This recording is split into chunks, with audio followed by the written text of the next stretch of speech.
It's about crafting an experience where the pleasure of owning the product or going through the execution of the product or service far outweighs the pain of the price. You can even go past prices, features, and benefits.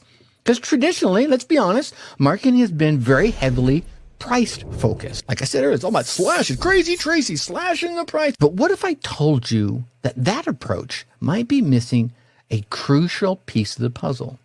And that what if the key to effective marketing lies not in just slashing or lowering a price, but instead in elevating the perceived value, in elevating the emotional appeal of a product?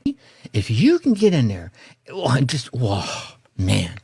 In marketing, the best price tag, no matter how high or how low, the best price tag is the one that feels less like a cost and more like a key to happiness.